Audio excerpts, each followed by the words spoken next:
Hi. നിറയെ ആളുകളിൽ ഒരു ഹാബിറ്റാണ് ചായ കാപ്പി ഡെയിലി 2, 3, 4 ഒക്കെ ആയിട്ട് എടുക്കുന്ന ഒരു ഹാബിറ്റ്. അങ്ങനെ നിങ്ങൾ എടുക്കുന്നവരാണെങ്കിൽ എന്താണ് നിങ്ങൾക്ക് അതുകൊണ്ടൊരു ബെനിഫിറ്റ് ഉണ്ടാവുന്നത് ആലോചിച്ച് നോക്കിയിട്ടുണ്ടോ?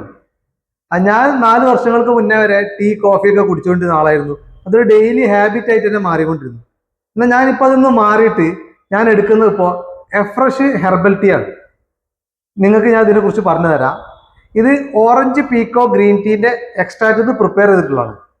എന്ന് വെച്ചാൽ തേയിലേന്റെ രണ്ടാമത്തെ തളിരില, അതാണ് ഏറ്റവും ന്യൂട്രീഷൻ വാല്യൂ ഉള്ള തേയില. അതിനാണ് ഇത് പ്രിപ്പയർ ചെയ്തെടുക്കുന്നുള്ളത്.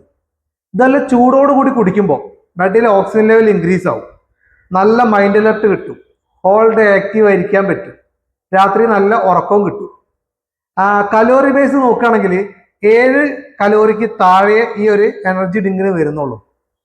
ചായ കാപ്പി കുടിക്കുന്നവര് നിങ്ങൾക്ക് അത് കുടിക്കുമ്പോൾ എന്താണ് എനർജി അല്ലെങ്കിൽ എന്താ മാറ്റം എന്നുള്ളതൊന്ന് താഴെ കമന്റ് ചെയ്യുക. നിങ്ങൾ ഇതൊന്ന് എക്സ്പീരിയൻസ് ആയി നോക്കൂ, അമേസിംഗ് ആണിത്. ഓക്കെ.